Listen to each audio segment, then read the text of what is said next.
Dear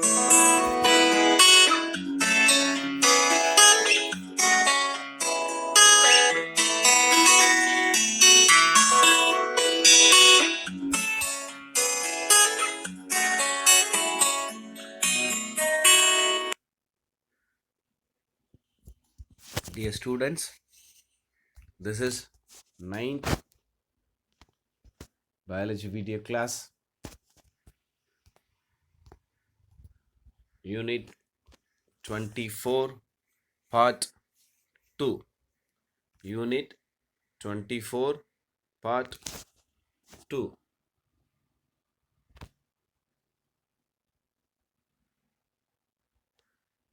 Environmental Science. Unit 24, part 2. Environmental Science. Last video class, we have seen what is water cycle, then the process of water cycle we have seen, evaporations, sublimations, transpirations, condensations, all these things we have seen. Here this is a process of water cycle they shown in the picture. So this we have seen. The next topic we are going to see is the one nitrogen cycle. The topic we are going to see is the one nitrogen cycle. What is nitrogen cycle? Where does it present? How it is useful to human or other organisms? All these things we are going to learn in this topic. Nitrogen is the important nutrients needed for the survival of all organisms. So nitrogen is the one of the important nutrients. It is needed to live all the organisms. It is an essential component of protein, DNA and chlorophyll. So it is important part of the proteins, DNA and chlorophyll. The atmosphere is a rich source of nitrogen and containing about 78% of nitrogen. Atmosphere means where air is present, that is we call as a atmosphere. In that 78% of nitrogens will be present. The plants and animals cannot utilize atmospheric nitrogen. So the plants and animals, we cannot use that nitrogen which presents in the atmosphere. As it is, we cannot use it. So they can use it only if it is in the form of ammonia, amino acid or nitrates. So the nitrogen which are present in the atmosphere means, as I told you, wherever air is there, that is we call as atmosphere. So that nitrogen we cannot directly use. Then how this nitrogen can be used means in the form of ammonia, amino acid or nitrates. The process involved in nitrogen cycle are explained here. Just you can go through. So the plant and rabbit and trees are there, shrubs are there. So all these organisms, they take nutrient like nitrogen from soil itself. How that nitrogen which presents in the atmosphere will come down in the soil? By with help of raining one. During raining, that nitrogen which presents in the atmosphere, they used to come along with rainwater and this they mix in the soil. From the soil, the plants and that other shrubs, trees, they take nitrogen from the soil. From the plant, the animals also used to take nitrogen by fruits and birds, all these things. We'll see the process of nitrogen cycle. Here, nitrogen, first process is the one nitrogen fixation. Nitrogen fixation is the conversion of atmospheric nitrogen, which is inert form. Inert means that gas is not used for anything, to reactive compounds available of living organisms. This conversion is done by the number of bacteria, blue-green algae, the leguminous plants like pea and beans have symbiotic relationship with the nitrogen fixing bacteria rhizobium. The rhizobium occurs in the root nodules of leguminous plants and fixes nitrogen compounds. Nitrogen assimilations, how the nitrogens are assimilated. Plants absorb nitrate ions and use them for making organic matter like proteins, nucleic acids. Herbivorous animals. What is herbivorous animals? Animals which eat plants we call as a herbivorous animals.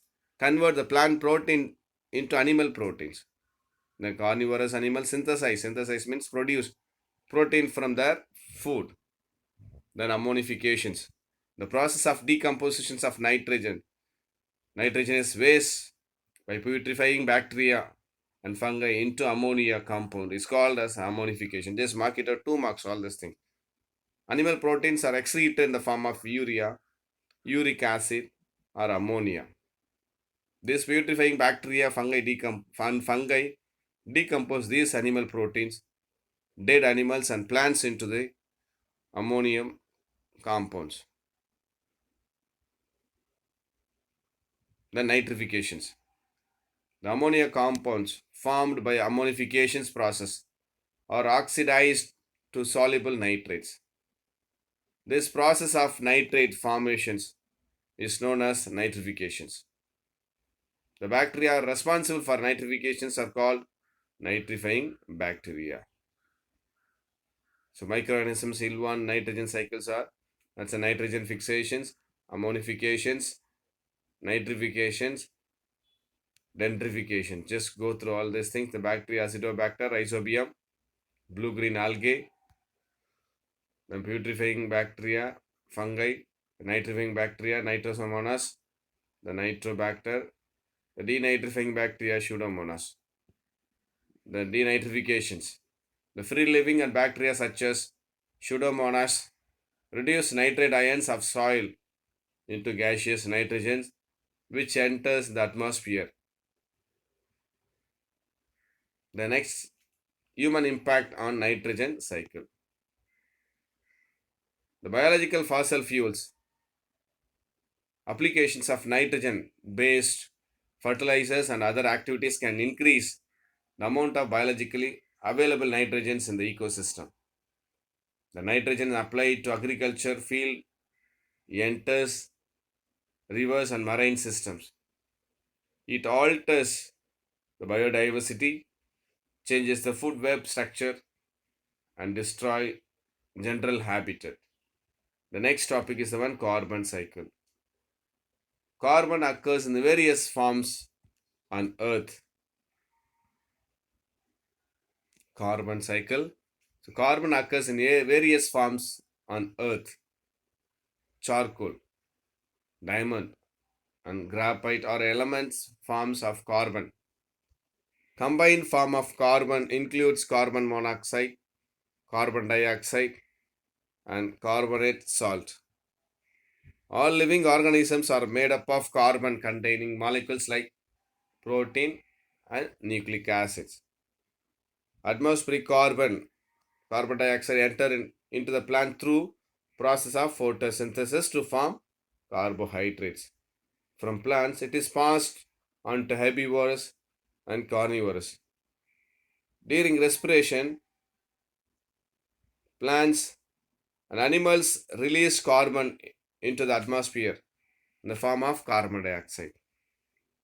Carbon dioxide is also returned to the atmosphere through decompositions of dead organic matter, burning fossil fuels, then volcanic activities. Then human impact on carbon cycle. Human impact on carbon cycle. The more carbon moves into the atmosphere due to burning of fossil fuels and deforestation. Most of the carbon in atmosphere in the form of carbon dioxide. Carbon dioxide is a greenhouse gas. By increasing the amount of carbon dioxide, Earth become warmer. This leads to greenhouse effect and global warming. Just go through the human impact on carbon cycle. The next topic we are going to see is the one adaptation of bat. Here adaptation plans is not there. Then directly we go to adaptation of bat. Here adaptations of animals. So animal can adapt themselves. Animal can adapt themselves according to their habitat. What do you mean by habitat? The living place of animal we call as a habitat. Temperature and light are forms of energy which influence various stages of life activity such as growth, metabolism, reproduction, movement, distribution, and behavior. Animals develop special features of a behavior pattern to escape from extreme conditions of temperature and light. In this content, in this context, let us study about the adaptive features of bat and earthworm. First is the one adaptations of bat. The bats are the only mammal that can fly. Mostly bats live in caves. They live in caves. Apart from caves, bats also live in trees, then hollowed logs and rock services. In these areas, the bats can live. They are extremely important to human as they reduce insects populations and help to pollinate plants. Adaptations of bat in relation to their habitat are explained below. Nocturnality. Repeat a few. Nocturnality. The bats are active at night, but this is useful adaptations for them as flight requires a lot of energy during day. Their thin black wing membrane, that is a pathogen, may cause excessive heat absorptions during the day. This may lead to dehydrations. So nocturnality means the animal used to come only at night. They called as a nocturnality. Then flight adaptations. The forelimbs are modified serve wings. The tail supports and controls movements during flight. The muscles are well developed and highly powerful and achieve in beating of wings. Tendons of hind limbs provide a tight grasp when the animals are suspended upside down at rest. The next one is the hibernations topic. Hibernation is a state of inactive in which body temperature drops with a lowered metabolic rate during winter.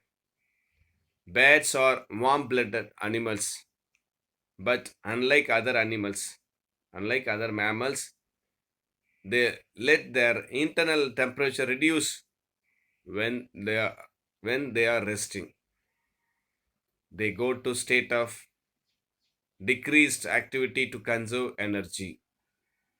So this is information about hibernations. The next one is the one echolocations. Echolocations.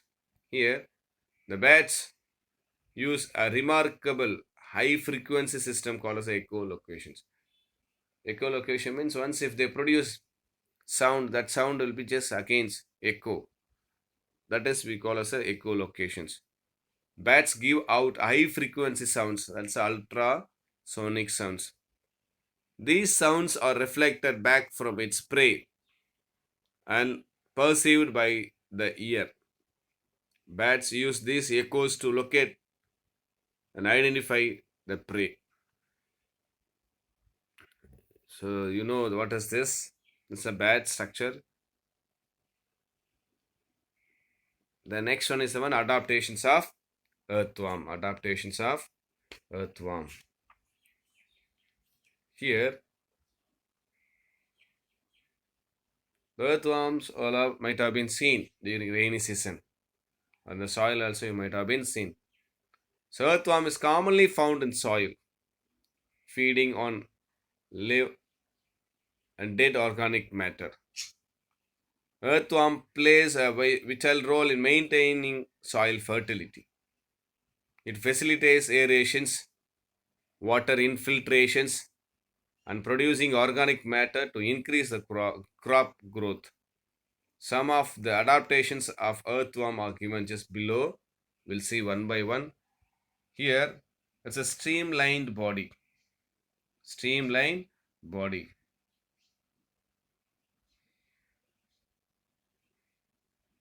In adaptations of earth, we are just seeing the topics. The adaptations of earthworm. The first topic is the one streamlined body. The earthworm has a cylindrical, elongated, and segmented body. This helps them to live in narrow burrows. Burrows means the holes, or small holes where they can live in underground and for easy penetrations into the soil. The next one is the one skin. Mucus covers the skin, which does not allow soil particles to stick to it. Moist skin. Moist means what? Wet. Wet skin helps in oxygenations of blood. Then burrowing. Its a body is flexible, having circular and longitudinal muscles which help in movement and subsoil burrowing. Each segment on lower surface of the body has numerous or number of setae. Numerous setae, number of setae. Setae means that's outer member of the earthworm. That setae help the earthworm to move through the soil and provide anchor in the burrows. Anchor means where they can hold with help of setae and where they can move. Then act as deviations. When the soil become too hot or dry, earthworms become inactive and undergo process called as estivations. Just mark it 2 marks. Earthworm moves deeper into the soil. It secretes mucus and lowers their metabolic rate in order to reduce water loss. They remain dormant until the conditions become favorable. Dormant means they sleep until the condition is favorable to the earthworm. They come out of their burrows during rainy season. Here the earthworms are referred as a farmer's friends. Just underline one word. After digestion organic matter, the earthworms excrete a nutrient-rich waste product called casting, which is used as vermicompost. The next one is the one nocturnally. Earthworms are sensitive to light. It has no eyes but can sense light through light sensitivity cells. So earthworm do not have any eyes but they can sensitize the light with help of sensitive cells, that is we call as a photoreceptors present in the skin. They react negatively to bright light. Negatively to bright light. That's a photophobic. It remains in its burrows during the day to avoid light. So that's all with this topic. We are completed unit 24. The remaining topics are reduced topics. So whatever I have explained in this video, just go through. If you have any doubt, you can contact or you can clarify your doubt in the direct class.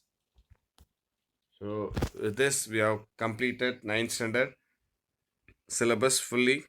If you have any doubt, we can clarify in the doubt class. Just go through today whatever the topics we have seen.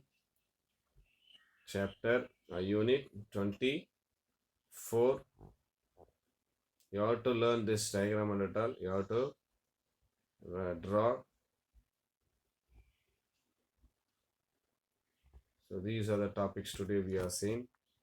Adaptations of earthworm we have seen. Then adaptations of bats we have seen. Then what carbon cycle we have seen. Then nitrogen cycle we have seen. All these topics we have seen today. So with this, we'll wind up our class. Okay, bye. Take care.